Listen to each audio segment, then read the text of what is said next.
Hello everyone and a very very very good morning to all of you. तो कैसे हैं सभी लोग? How is everyone? बढ़िया, बहुत अच्छे, एक्साइटेड आज के सेशन के लिए। यस। कितने लोगों का आज एग्जाम है? जितने लोगों का एग्जाम है मेरी तरफ से ऑल द बेस्ट। एंड बहुत बहुत अच्छा एग्जाम आप सभी का होगा। हमने बहुत मेहनत की है एग्जामिनेशन के लिए। जो सब कुछ एग्जाम में आ सकता था सारे पैटर्न्स किए हैं, तो कुछ भी नया नहीं मिलने वाला आज के एग्जाम में, है ना? बस जितनी आप मेहनत की है उसको शो करने का टाइम आ चुका है। तो I know you'll do wonders. चलो, अब स्टार्ट करते हैं आज का सेशन। और आज के सेशन में हम रीडिंग कॉम्प्रिहेंशन करेंगे, क्योंकि आई वांटेड कि जो मॉक टेस्ट हमने किए थे उनमें से जिन जिन के रीडिंग कॉम्प्रिहेंशन बचे हुए थे एक बार रीडिंग कॉम्प्रिहेंशन कर लें, क्योंकि यही वाला टॉपिक है जो भी हमने थोड़ा सा कम किया था मॉक टेस्ट में। तो let's solve reading comprehension today. इससे क्या होगा, हमारी रीडिंग स्किल्स भी इंप्रूव हो जाएंगी और थोड़ी थोड़ी वोकैबुलरी के क्वेश्चंस भी इसमें एडेड है, तो वर्ड्स की मीनिंग्स भी मैं आपको बताते हुए चलूंगी जो आरसी में आएंगे, तो बहुत हेल्प मिलेगी। ठीक है, चलो एक छोटी सी प्रेयर के साथ आज का सेशन स्टार्ट करते हैं। Dear God, dear universe, please help me stay focused, please help me learn and understand better, please help me stay away from all the distractions, please help me maintain a very positive attitude. 30 seconds के लिए सब लोग अपने मन में सोचेंगे जो आप जिंदगी में चाहते हैं। Please think about it for 30 seconds.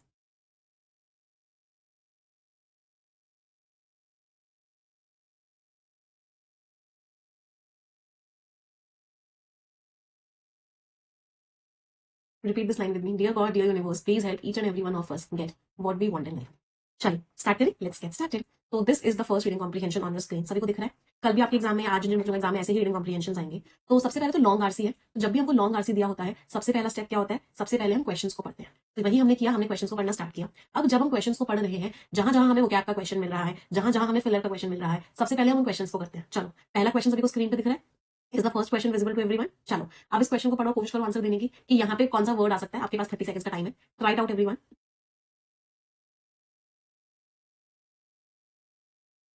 सभी लोग ट्राई करेंगे। पढ़िए, बहुत ध्यान से आंसर बताइए। टोन से कर सकते हैं इस क्वेश्चन को आप। टोन से आपको बहुत हेल्प हो जाएगी इस क्वेश्चन को करने में।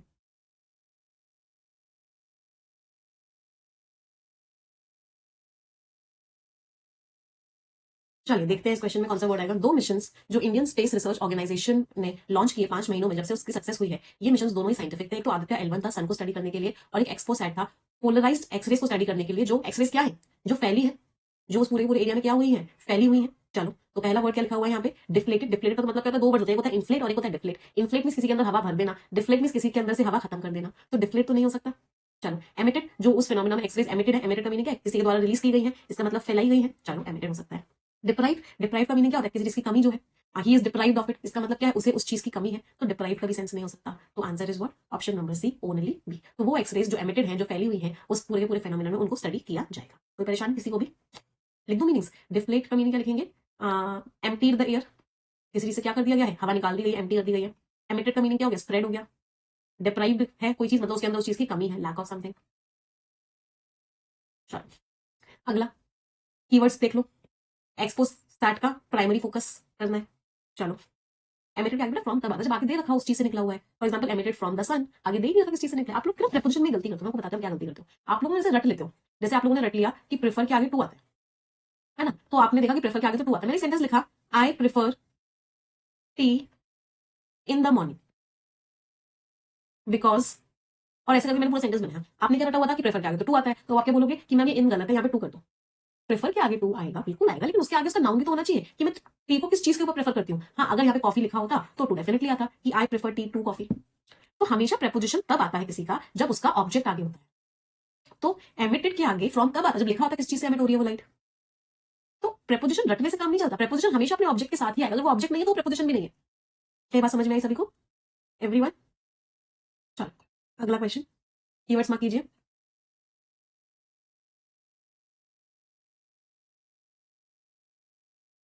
एक्सपोसेट अलग कैसे है? चलो, कौन सी चीज है जो एक्सपोसेट को अलग करती है? राइट। अगले क्वेश्चन का कीवर्ड,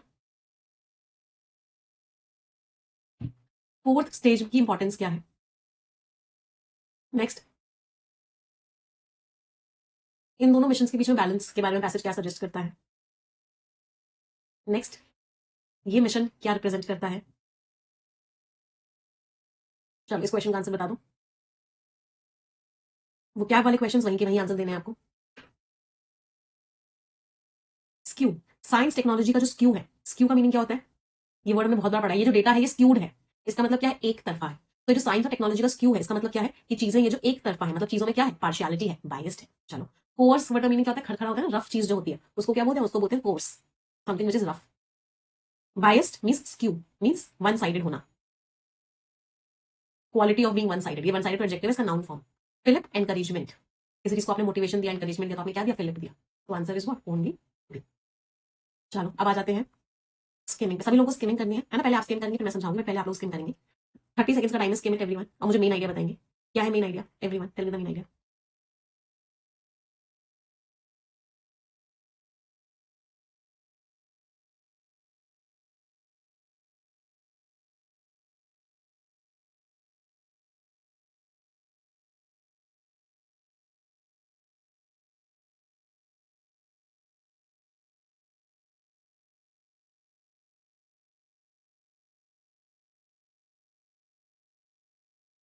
हाँ जी, कैसे स्किमिंग की? जिन लोगों को स्किमिंग नहीं आती ध्यान से देखो, जब भी रीडिंग कॉम्प्रिहेंशन आएगा कैसे स्किमिंग करोगे। 2 मिशन है इसरो ने लॉन्च किए हैं 5 महीनों में, जब से इसका चंद्रयान 3 सक्सेसफुल हुआ है। दोनों मिशन साइंटिफिक है। आदित्य L1 सन को स्टडी करने के लिए और एक्सपोसैट एक्सरेज को स्टडी करने के लिए। इसरो ने एक्सपोसैट लॉन्च किया 2 पार्ट के मिशन में। एक लॉन्च व्हीकल पे C-58 फ्लाइट पे लॉन्च किया। जो टाइमिंग थी वो एक कोइंसिडेंस हो सकता है, लेकिन ये बात अच्छी है कि साइंटिफिक और टेक्नोलॉजिकल मिशन का जो रेशो है वो हमेशा टेक्नोलॉजिकल मिशन की तरफ जाता है, लेकिन इस बार इसरो ने साइंटिफिक मिशन लॉन्च किए हैं। जो साइंस ओरिएंटेड मिशन है वो अपने आप में एकदम ही अलग होते हैं। एक्सपोसैट सिर्फ और सिर्फ दूसरा ही ऐसा एक्सपेरिमेंट है जो एक्सरे पोलराइजेशन को पड़ेगा और इसकी एक्सरे हायर एक्सरे एनर्जीज पे पड़ने वाला है। तो जब हमने इस पूरे पैराग्राफ को स्किम किया, हमें आइडिया समझ में आया कि हमारे इसरो ने सबसे पहला तो एक चंद्रयान 3 लॉन्च किया था। मून के ऊपर आप लोगों ने पढ़ा होगा, बहुत बड़ी न्यूज थी। उसके बाद 2 मिशन लॉन्च कर दिए 5 महीनों के अंदर। पहला मिशन लॉन्च किया आदित्य L1 और दूसरा मिशन लॉन्च किया एक्सपोसैट। ये दोनों के दोनों मिशन साइंटिफिक मिशन है। जनरली जो इसरो होता है वो टेक्नोलॉजिकल मिशन लॉन्च करता है, लेकिन इस बार इसने दोनों साइंटिफिक मिशन लॉन्च किया, ये बात बहुत अच्छी है। एक्सपोसैट जो दूसरा ही मिशन है जो एक्सरे को लॉन्च रीड करेगा। पहला मिशन नासा ने लॉन्च किया था, दूसरा एक्सपोसैट हुआ है। चलो आगे स्किमिंग करेंगे सभी लोग। Scheme it everyone, 30 seconds again.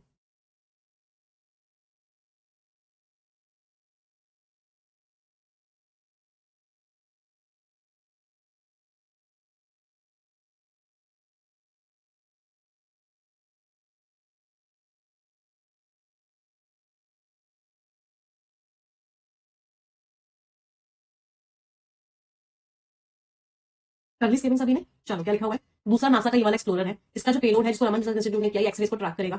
ये जो पेलोड है, यहाँ पे कोई कीवर्ड नहीं मिल रहा ना, तो जल्दी जल्दी पढ़ रहा है। हमने ऐसा कोई क्वेश्चन नहीं था कि कितना पेलोड है, कौन सा इंस्टीट्यूट है, तो जब भी आपको कीवर्ड नहीं मिल रहा ना, जल्दी जल्दी रीड करो, क्योंकि प्रीलिम्स एग्जामिनेशन में टाइम बहुत कम होता है। ये सब बताएंगे एक्सरे सोर्सेज के बारे में, और फिर ये दिखाता है कि जो इसरो है इसकी प्रायोरिटीज अलग है। एक और सेकंड पार्ट भी है इस मिशन का। 4th स्टेज ने अपने आप को इस ऑर्बिट में लेके आई, और ये एक बहुत ही रूडिमेंट्री बेसिक सैटेलाइट बन गई। जहां कीवर्ड नहीं मिल रहा उसको बहुत जल्दी स्किम कर दो, क्योंकि टाइम की बहुत कमी है। चलो लास्ट पैराग्राफ स्किम करेंगे, 30 सेकंड्स अगेन।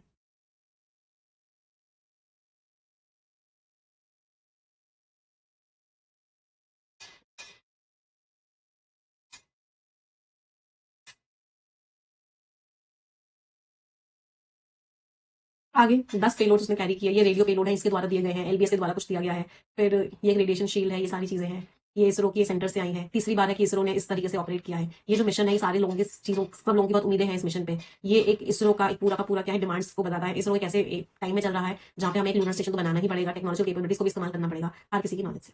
तो अभी हमने क्या किया, ऊपर ऊपर से स्किमिंग किया। अब हम क्या करने वाले हैं, अब हम एक एक करके क्वेश्चन को रीड करें।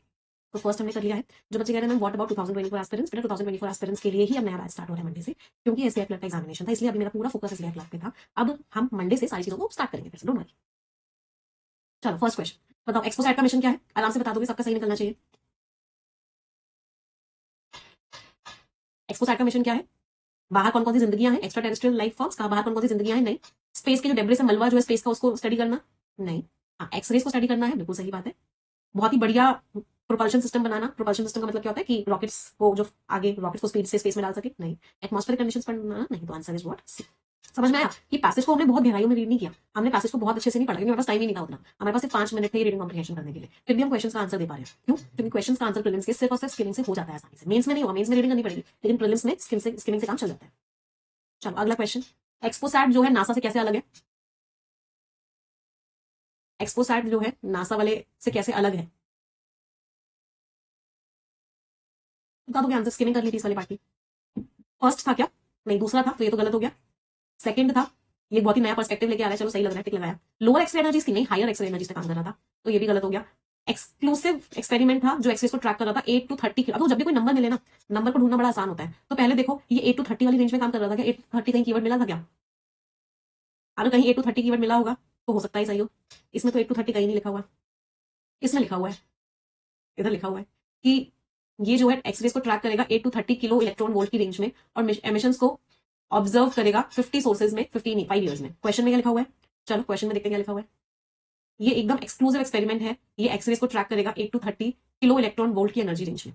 तो नहीं नहीं, नासा का नहीं है, वो अपना ही है। जो बच्चे कह रहे हैं नासा का है, एक बार देख लेते हैं कि वो नासा का है। X higher energies it's POLIX payload, नहीं अपना ये रबर रिसर्च इंस्टीट्यूट का है ना, अपना ये।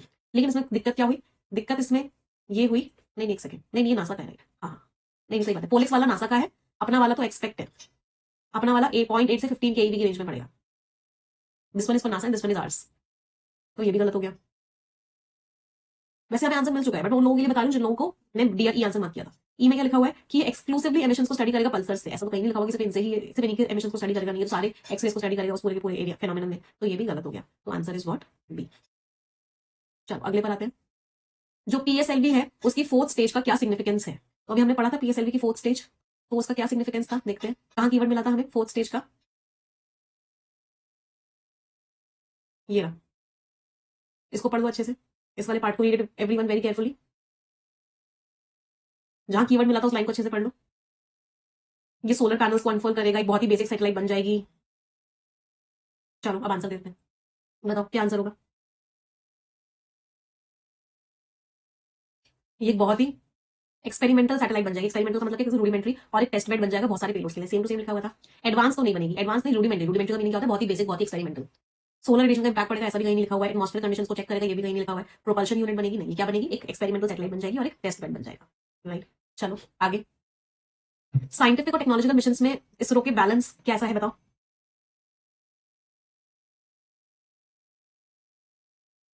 पोलिक्स इसरो का, चलो एक बार क्वेश्चन को फिर से देख लेते हैं। पहले मुझे ये बताओ, साइंटिफिक और टेक्नोलॉजिकल मिशन में इसरो का बैलेंस कैसा था, ये तो हमने बहुत अच्छे से पढ़ा था, कहां लिखा हुआ था। साइंटिफिक और टेक्नोलॉजिकल में इसरो स्क्यूड है, बायस्ड है लैटर के फेवर में। लैटर का मतलब क्या होता है, दूसरा वाला, टेक्नोलॉजिकल के फेवर में बायस्ड है, मतलब टेक्नोलॉजिकल ज्यादा करता है, साइंटिफिक कम करता है, टेक्नोलॉजिकल ज्यादा करता है, साइंटिफिक कम करता है। चलो आंसर बताओ, आंसर क्या है, टेक्नोलॉजिकल ज्यादा करता है, साइंटिफिक कम करता है, साइंटिफिक को प्रायोरिटी नहीं देता, साइंटिफिक कम करता है, बैलेंस तो है ही नहीं। हाँ टेक्नोलॉजिकल ज्यादा करता है, साइंटिफिक कम करता है, चलो मैच कर रहा है। इसमें तो टेक्नोलॉजिकल साइंटिफिक की बात ही नहीं हो रही, इसमें भी टेक्नोलॉजिकल साइंटिफिक की बात ही नहीं हो रही, तो answer is what, answer is C. कोई परेशानी, चलो आगे। C58 मिशन क्या रिप्रेजेंट करता है, कीवर्ड कहां मिला था C58 मिशन, C58 मिशन क्या रिप्रेजेंट करता है, पढ़ो इस पूरे लाइन को अच्छे से, read this line very carefully.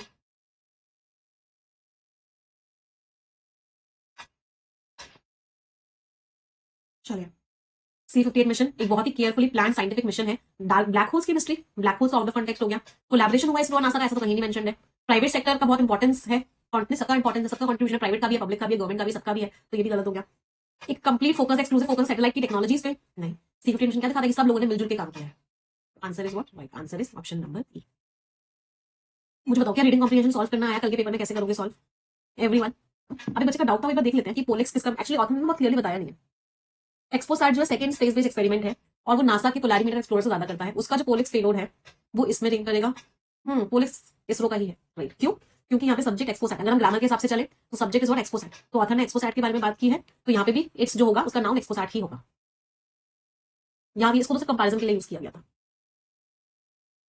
But इसका भी हो सकता है, ऑथर ने क्लैरिटी तो दी नहीं, ये भी नाउन है।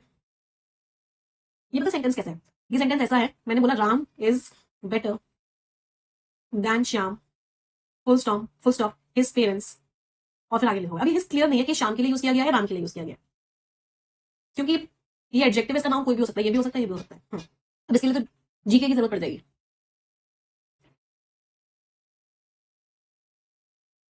चलो, कोई दिक्कत किसी को इस पूरे पूरे आरसी में। अब पता है आज मैं आप लोगों को ये दो आरसीज क्यों करवा रही हूँ, क्योंकि मुझे ऐसा लगता है कि ये दोनों आरसीज ना बहुत इंपॉर्टेंट है। जो आपका एसबीआई क्लर्क का पेपर होगा, इसी तरह के आरसीज आएंगे, या तो स्पेस से रिलेटेड, इसरो ने चंद्रयान को लैंड करवाया, आदित्य एल1 को करवाया, ये आरसी आएगा, या फिर ये कोई एक फाइनेंशियल बेस्ड आरसी आएगा, इसलिए मैं आपको लास्ट मोमेंट पे ये दोनों आरसीज करवा रही हूँ। चलो अब दूसरे आरसी पे आते हैं। सेकंड आरसी हमारा फाइनेंस बेस्ड आरसी है, रेपो रेट के ऊपर आरसी है, तो करें। चलिए अब फर्स्ट आरसी हम सबने साथ मिलकर किया था, सेकंड आरसी में पहले मैं आप लोगों को 7 मिनट दूंगी इस पूरे आरसी को सॉल्व करने के लिए, और फिर उसके बाद हम खुद से करेंगे, मैं एक्सप्लेन करूंगी, ठीक है। चलो लॉन्ग आरसी है, सबसे पहले क्वेश्चन रीड करेंगे, आंसर बताइए फर्स्ट क्वेश्चन का, बहुत ईजी है।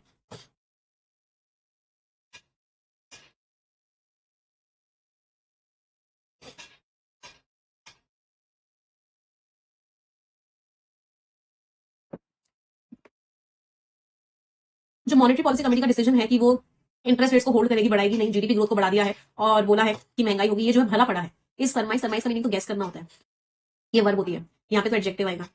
रिप्लीट का मीनिंग होता है फुल है, एडजेक्टिव है, भरा पड़ा है रिस्क से, बेनिवॉलेंट एडजेक्टिव होता है, लेकिन इसका मीनिंग होता है कोई इंसान जो बहुत काइंड होता है।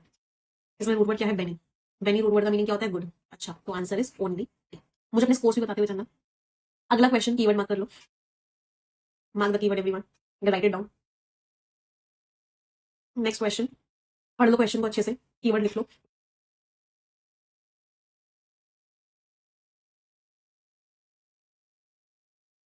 अगला,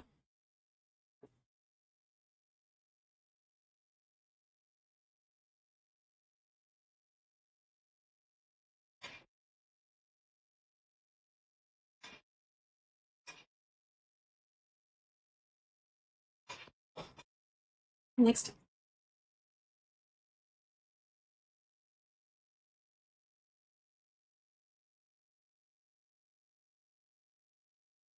next,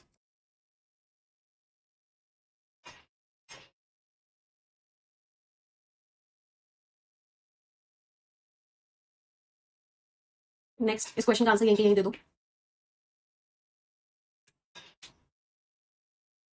answer this question here itself.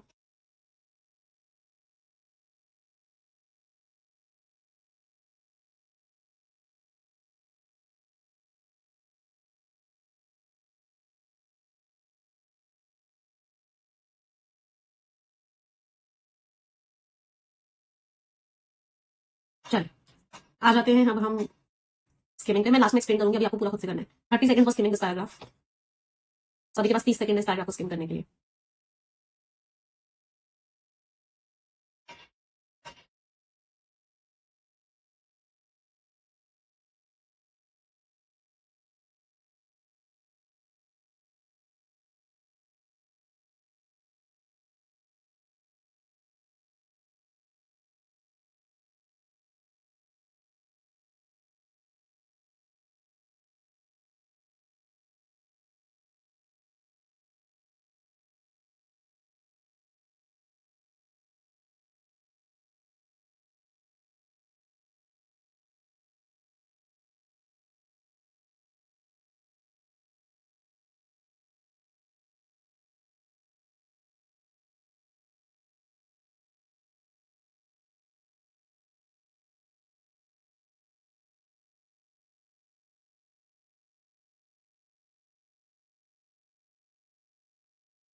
चलिए डिस्कस करते हैं, लेट्स सी क्या क्या स्कोर्स रहे। इस पैसेज को प्लीज बहुत ध्यान से समझिएगा क्योंकि थोड़ा सा ना फिनांस बेस्ड पैसेज है तो थोड़ा समझने में दिक्कत हो सकती है, तो इसलिए बहुत फोकस के साथ समझिएगा।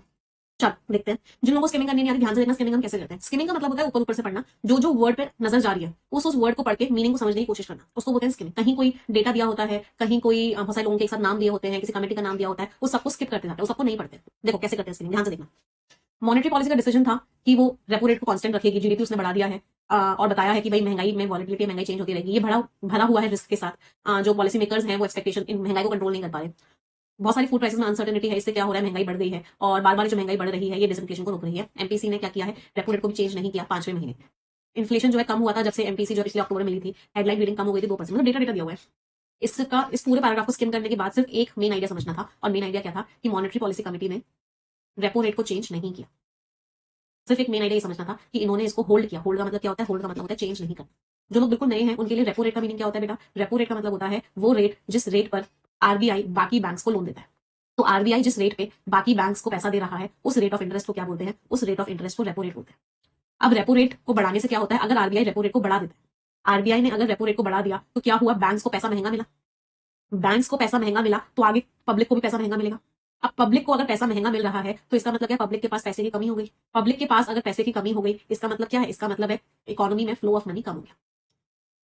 इकोनॉमी में फ्लो ऑफ मनी कम हो गया तो इससे क्या हुआ, इससे ये हुआ कि जब लोगों के पास पैसा ही नहीं है चीजों को खरीदने का तो लोग खरीदेंगे ही नहीं, खरीदेंगे ही नहीं तो सामान सप्लाई ज्यादा हो जाएगी, डिमांड कम होगी, तो उससे क्या होगा, महंगाई भी कम हो जाएगी। तो महंगाई को कम करने का एक तरीका क्या होता है, महंगाई को कम करने का एक तरीका होता है रेपो रेट को बढ़ा। कोई परेशानी किसी को। चलो अब दूसरा चीज देखो, मानो कोविड के टाइम में क्या किया था, कोविड के टाइम में रेपो रेट को कम कर दिया गया था, 4% तक ले आए थे। तो रेपो रेट को कम करने से क्या हुआ, बैंक्स को पैसा सस्ता मिला, लोन का इंटरेस्ट कम है तो बैंक्स को पैसा सस्ता मिल रहा है, बैंक्स को पैसा सस्ता मिल रहा है तो पब्लिक को भी पैसा सस्ता मिल रहा है, पब्लिक को पैसा सस्ता मिल रहा है तो क्या हो रहा है, फ्लो ऑफ मनी बढ़ गया इकोनॉमी में। पैसा ही पैसा है इकोनॉमी में, पैसा ही पैसा है इकोनॉमी में, तो लोग खूब खर्चा करेंगे तो डिमांड क्या हो जाएगी, बढ़ जाएगी। डिमांड बढ़ जाएगी तो क्या हो जाएगा, इकोनॉमी में लोग खूब सामान खरीदेंगे, खूब खर्चा करेंगे तो इकोनॉमी की ग्रोथ क्या हो जाएगी, बढ़ जाएगी। लेकिन इसका एक साइड इफेक्ट क्या होता है, जब पैसा खूब होता है इसका साइड इफेक्ट होता है कि महंगाई भी बढ़ जाती है। ये दोनों चीज आपको बहुत क्लियर होनी चाहिए। तो अगर रेपो रेट बढ़ता है तो महंगाई कम होती है, अगर रेपो रेट कम होता है तो महंगाई बढ़ती है। तो इससे हम क्या कह सकते हैं, repo rate is inversely proportional. Repo rate क्या है, इनवर्सली प्रोपोर्शनल होता है किसके, महंगाई के। क्या बात सभी को क्लियर है एवरीवन। तो इस बार मॉनेटरी पॉलिसी कमेटी ने क्या किया कि हम रेपो रेट को नहीं बढ़ाएंगे, उन्होंने क्या बोला कि हम होल्ड करके, पिछली 5 मीटिंग से वो होल्ड ही कर रहे हैं, वो रोकने की चेंज ही नहीं कर रहे रेपो रेट को। 6.5% पे रुका हुआ है रेपो रेट पिछली 5 मीटिंग से। तो इस पूरे पैराग्राफ का मेन आइडिया ये था। चलो अगला पैराग्राफ स्किम करते हैं। डेटा दिया हुआ डेटा को स्किम नहीं करते। तो एमपीसी के खुद की इवैल्यूएशन से ये जो मॉडरेशन है, जो महंगाई थोड़ी सी कम हुई है, इसे थोड़ी ही क्षण भर की है, महंगाई फिर से बढ़ जाएगी नवंबर और दिसंबर में। ऑयल प्राइसेस भी जो चेंज हो रहे हैं, फाइनेंशियल मार्केट भी चेंज हो रहा है, फिर दुनिया भर में भी अनसर्टेनिटी फैली हुई है, तो ऐसा लग रहा है रिस्क है महंगाई को लेकर। इनका सर्वे जो नवंबर में किया गया बताता है कि ज्यादा लोगों को लग रहा है कि महंगाई बढ़ जाएगी आगे 3 महीनों में और 1 साल में और इस लेवल पे पहुंच जाएगी, और वो इस बात को हाईलाइट कर रहे हैं कि महंगाई जो है अभी कंट्रोल में नहीं आ रही है। तो ये जो मैसेज मैच नहीं किया, ये एमपीसी के डिसीजन से भी क्लियर हो गया। एमपीसी ने डिसीजन लिया कि वो जीडीपी ग्रोथ को क्या कर रहा है, बढ़ा रहा है। पहले 6.5% की बोली थी, अब उसने क्या बोला 7% की हो जाएगी। मॉनेटरी पॉलिसी कमेटी क्यों कह रही है कि जीडीपी हमारा अच्छा ग्रो करेगा, वो कह रही है क्योंकि हम इन्वेस्टमेंट बहुत कर रहे हैं, साथ के साथ हम क्या कर रहे हैं, मैन्युफैक्चरिंग अच्छी कर रहे हैं, कंस्ट्रक्शन अच्छा हो रहा है, गांव में रिकवरी हो रही है, तो इस सबसे क्या हो रहा है, ऐसा लग रहा है कि हमारा जीडीपी बढ़ जाएगा। तो दूसरा मेन आइडिया क्या हुआ, दूसरा मेन आइडिया होगा मॉनेटरी पॉलिसी कमेटी ने क्या बोला कि जीडीपी क्या हो जाएगा, जीडीपी इंक्रीज हो जाएगा। महंगाई तो बढ़ेगी बढ़ेगी बट साथ ही साथ जीडीपी भी बढ़ जाएगा। अब आरबीआई ने टोटल कितना कर दिया, 2.5% इंक्रीज कर दिया है। मई 2022 में 4% का रेपो रेट था, अब कितना हो गया, 6.5% हो गया है। तो ये जो 2.5% का इंक्रीज हुआ है और इतने टाइम से 6.5% मेंटेन है, 5 मीटिंग हो गई, 6.5% से बढ़ा नहीं, इससे ग्रोथ कम नहीं हुई है। कंजम्पशन को अगर छोड़ दो तो, और ये दिखाता है कि कंजम्पशन अभी भी जो स्ट्रगल कर रहा है, मतलब डिमांड अभी उतनी नहीं है। क्यों, जैसा कि डिप्यूटी माइकल डी गवर्नर ने भी बोला कि लोग जो है खर्चा नहीं कर रहे, डिस्क्रिशनरी जॉब को जरूरत नहीं है, उस तरह की स्पेंडिंग को बोलते हैं डिस्क्रिशनरी स्पेंडिंग। लोग खर्चा ही नहीं कर रहे, लोग कोई फ्रिज नहीं खरीद रहा, कोई सोफा ही नहीं खरीद रहा, सोफा खरीदना, फ्रिज खरीदना, ऐसी चीजें जो बेसिक नेसेसिटीज नहीं है उनको बोलते हैं डिस्क्रिशनरी स्पेंडिंग। तो लोग खर्चा खरीद नहीं रहे, इसकी वजह से डिमांड ही नहीं बढ़ रही इकोनॉमी में। क्यों नहीं कर रहे लोग खर्चे, क्योंकि उनको लग रहा है महंगाई बढ़ जाएगी। तो ये बात आरबीआई के नवंबर राउंड में भी आई, जिसमें दिखाई कंज्यूमर बहुत नेगेटिव हो रखे हैं अभी के और फ्यूचर प्राइस कंडीशंस को लेकर। पॉलिसी मेकर्स को ये बात पता है कि जब तक प्राइस स्टेबिलिटी नहीं आएगी तब तक जीडीपी जो बढ़ रहा है, एम्प्लॉयमेंट जो अच्छा होगा, इसका भी फायदा हम नहीं उठा पाएंगे, क्योंकि लोग चीजों को खरीद नहीं पाएंगे, परचेजिंग पावर ही नहीं होगी लोगों की। तो एमपीसी का काम एकदम क्लियर हो चुका है कि उसको महंगाई को कंट्रोल करना है। समझ आया। अब क्वेश्चन पे आते हैं, चलो एक करके। First question, monetary policy committee का क्या डिसीजन है कि हम इंटरेस्ट रेट को चेंज नहीं करेंगे। अब ये जो डिसीजन है कि हम इंटरेस्ट रेट को चेंज नहीं करेंगे, तो इससे क्या होगा बताओ। एमपीसी ने तो बोल दिया कि हम इंटरेस्ट रेट को चेंज नहीं करेंगे, तो इससे क्या होगा, रिस्क कम हो रहा है क्या, पहले तो मुझे बताओ। ए आंसर होगा, मिटिगेट का मीनिंग होता है रिड्यूस। तो जिन लोगों ने ए आंसर मार्क किया, क्या रिस्क कम हो रहा है, रिस्क कम नहीं हो रहा, तो ये तो नहीं हो सकता। पहले मुझे बताओ ऑथर ने, just give me 1 second first of all, मुझे 1 मिनट दो।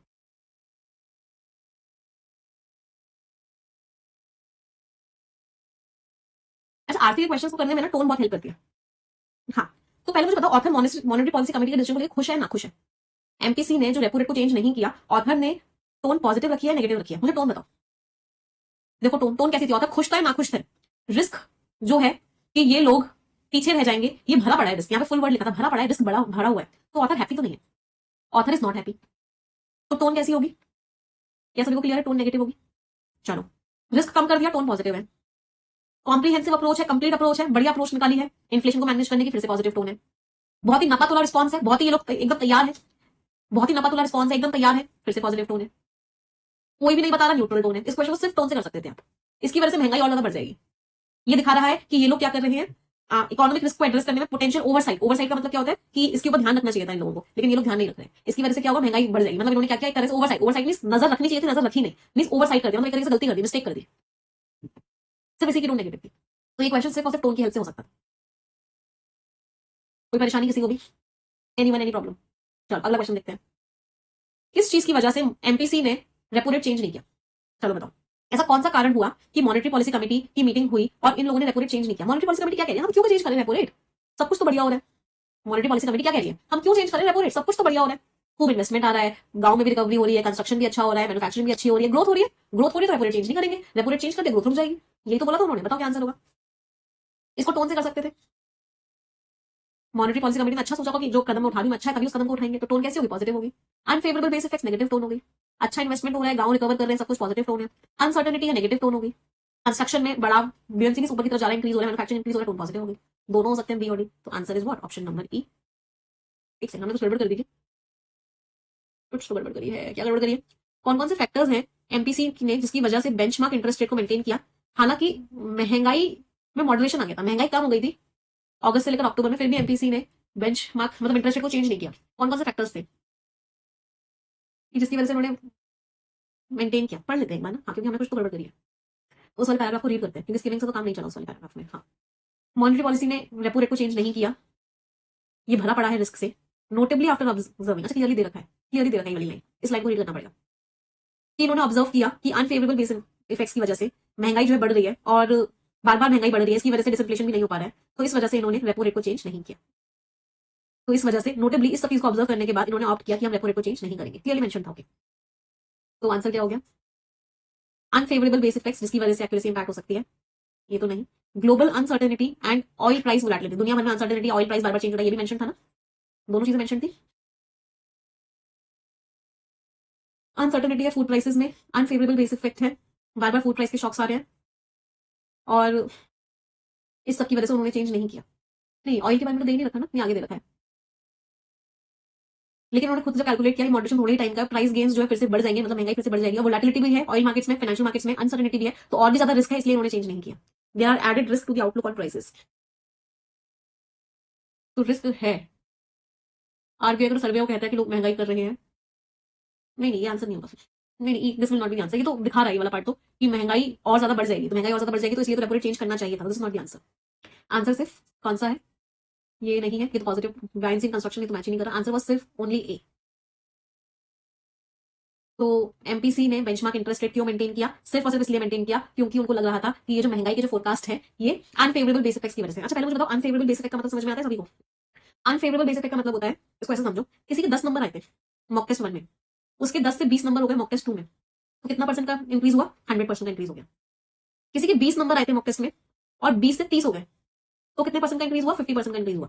लेकिन अगर आप देखोगे दोनों में ही, इसमें भी +10 हुआ था, इसमें भी +10 हुआ था, लेकिन इसमें 100% का इंक्रीज दिख रहा था, इसमें 50% का इंक्रीज दिख रहा था, जबकि दोनों में नंबर्स तो सेम ही ऐड हुए थे, इसमें भी 10 नंबर ज्यादा आए थे, इसमें भी 10 नंबर ज्यादा आए थे। तो ये ऐसा क्यों हुआ, ये हुआ बेस इफेक्ट की वजह से, कि इसमें बेस कम था, इसमें बेस ज्यादा था, तो बेस डिसाइड करता है कि परसेंटेज इंक्रीज कितना होगा। तो बेस की वजह से परसेंटेज इंक्रीज कभी ज्यादा लगता है, कभी कम लगता है, इसको बोलते हैं बेस इफेक्ट। कई बात समझ में आई सभी को, so this is called as base effect. तो आरबीआई ने इस बार अपना इंटरेस्ट रेट क्यों नहीं चेंज किया, थोड़ी सी जीए पे जाते हैं। मान लो अक्टूबर में महंगाई बहुत कम हो गई, अक्टूबर में महंगाई फॉर एग्जाम्पल 4% रह गई, तो नवंबर में अगर महंगाई बढ़ेगी, अगर अक्टूबर में बहुत कम थी, बेस कम था, तो परसेंटेज ज्यादा लगेगा। बेस अगर कम था तो जो इंक्रीज होगा वो परसेंटेज का ज्यादा लगेगा, हालांकि उतना ही नंबर उतना ही इंक्रीज होगा, लेकिन अगर बेस कम है तो परसेंटेज ऑफ इंक्रीज ज्यादा लगेगा। तो ये अनफेवरेबल बेस इफेक्ट है। तो आरबीआई को क्या लगा, आरबीआई को लगा कि अभी ना एक्यूरेसी नहीं है, बेस इफेक्ट की वजह से कुछ डेटा जो है गड़बड़ है, इसलिए उन्होंने बोला कि हम इंटरेस्ट रेट को चेंज नहीं करेंगे। तो दिस वाज द आंसर। समझ आया, थोड़ा सा डिफिकल्ट है क्योंकि फाइनेंशियल डेज आरसी है, सी नहीं हो सकता। ग्लोबल अनसर्टेनिटी है, ऑयल प्राइस वोलेटिलिटी है, तो इसकी वजह से तो उन लोगों को इंटरेस्ट रेट चेंज करना चाहिए था, या कुछ चेंजेस करने चाहिए थे। अनसर्टेनिटी है, वोलेटिलिटी, ऑयल प्राइस ऊपर नीचे जा रहे थे, तो उन्होंने चेंज इसलिए नहीं किया क्योंकि उनको लग रहा था कि बेस इफेक्ट की वजह से डेटा ऐसा लग रहा है, अदरवाइज कोई बहुत ज्यादा प्रॉब्लम नहीं है, हम इंटरेस्ट रेट को सेम भी रख सकते हैं। कोई परेशानी किसी को भी? अच्छा, अब बी और डी क्यों नहीं हुआ? बी और डी इसलिए नहीं हुआ कि अगर इन्वेस्टमेंट अच्छा हो रहा है, रिकवरी हो रही है, कंस्ट्रक्शन अच्छा हो रहा है, मैन्युफैक्चरिंग अच्छा हो रहा है, तो ये सब क्या दिखा रहा है? ये सब दिखा रहा है ग्रोथ हो रही है, चीजें बढ़िया हो रही है। तो ये कोई रीजन नहीं है इंटरेस्ट रेट को सेम रखने का। इंटरेस्ट रेट को सेम रखने का सिर्फ एक रीजन होता है कि आपको लग रहा है कि महंगाई कंट्रोल में आ गई है। महंगाई कंट्रोल में आ गई है ऐसा फील हो तभी गवर्नमेंट जो है रेपो रेट को चेंज नहीं करती। तो थोड़ी सी और एक बार चले जाते हैं फाइनेंशियल अवेयरनेस में।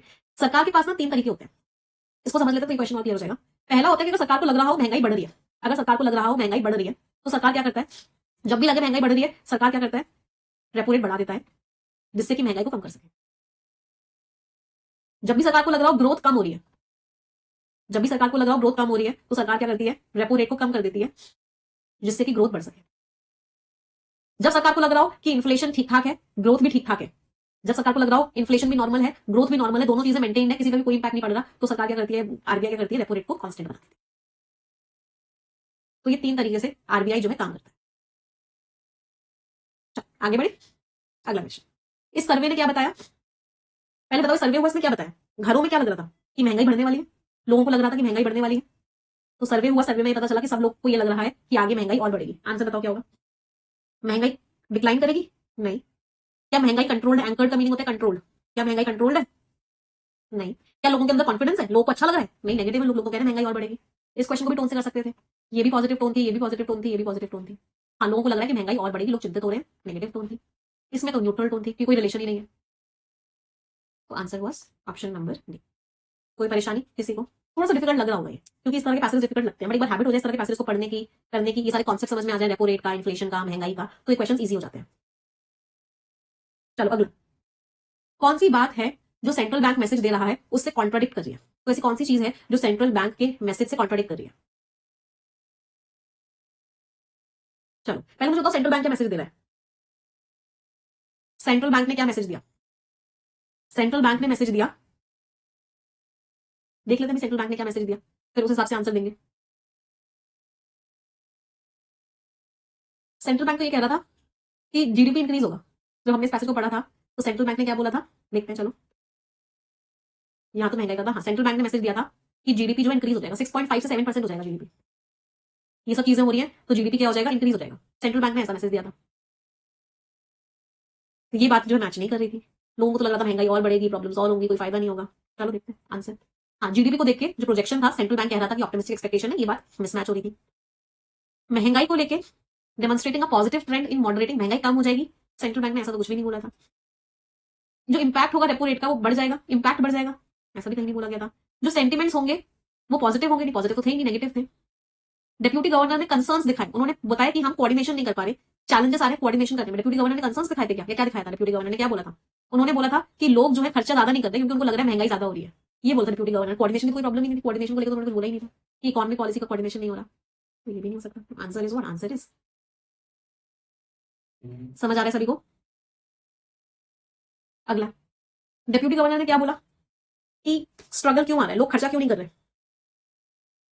जो तो अभी पढ़ा जस्ट बता दो, लोग खर्चा क्यों नहीं कर रहे? क्योंकि लोगों को ऐसा लग रहा है कि महंगाई बढ़ जाएगी, इसलिए लोग खर्चा नहीं कर रहे। गवर्नमेंट का मोटिवेशन नहीं है, गवर्नमेंट का स्टिमुलस नहीं है, दुनिया भर की कंडीशन की वजह से, एक्सेसिव रेट हाइक्स की वजह से पॉजिटिव हो रहे हैं, इसलिए खर्चा नहीं कर रहे। नहीं, महंगाई ज्यादा बढ़ जाएगी इसलिए वो डिस्क्रिशनरी स्पेंडिंग नहीं कर रहे, इसलिए बहुत केयरफुल वे खर्चा कर रहे हैं। Right, answer is C. अगला, फ्रिटर्ड अवे, इसके सिनोनिम्स क्या होंगे? थोड़ा ठीक कर लेना, इसको स्क्वैंडर्ड और डिसिपेटेड कर देना, क्योंकि जब भी अगर ये वर्ब की सेकंड फॉर्म है तो इसके सिनोनिम्स भी वर्ब की सेकंड फॉर्म में ही होंगे। हमेशा याद रखना, जब भी कोई सिनोनिम एंटोनिम का क्वेश्चन आए, पार्ट ऑफ स्पीच हमेशा सेम रहता है। तो आंसर क्या होगा? फ्रिटर्ड अवे का मीनिंग आता है किसी चीज को वेस्ट कर देना, किसी चीज को बर्बाद कर देना, उसको क्या बोलते हैं? फ्रिटर अवे कर देना। तो स्क्वैंडर्ड कर दिया, डिसिपेटेड कर दिया, मतलब वेस्ट कर दिया। पैरल वर्ड का मीनिंग क्या होता है? खतरा, कोई चीज पैरल में है, इसका मतलब वो किस चीज में है? खतरे में है, डेंजर में है, तो ये तो नहीं हो सकता। तो answer is what? Both A and B. समझ आया सभी को? एवरीवन? यस। चल, तो अब हम आज कोशिश करेंगे कि एसबीआई क्लर्क का मेमोरी बेस्ड पेपर कर लें। तो मैंने टीम को बोला हुआ है कि जैसे ही बच्चों का पेपर हो जाता है एक बार बातचीत करेंगे हम बच्चों से, और एसबीआई क्लर्क का हम आज कोशिश करेंगे, अगर आज नहीं बन पाया तो कल करेंगे, पर एसबीआई क्लर्क का हम मेमोरी बेस्ड पेपर करेंगे। यस, अभी हम मिलेंगे 11 बजे एडिटोरियल के सेशन के लिए। And once again all the best, जिन भी बच्चों का एग्जाम है सभी को ऑल द बेस्ट मेरी तरफ से, एंड ब्रेक लेंगे एवरीवन। Thank you everyone. हाँ, बिल्कुल जीरो लेवल से परफेक्शन हम स्टार्ट करेंगे मंडे से। तो नया पार्ट हम परफेक्शन का मंडे से स्टार्ट करेंगे, तो will start from Monday. Her topic को एकदम बेसिक लेवल से लेकर एडवांस लेवल तक लेके जाएंगे, so don't worry at all. ठीक है, एडिटोरियल के लिए मिलते हैं 11 बजे। Thank you everyone.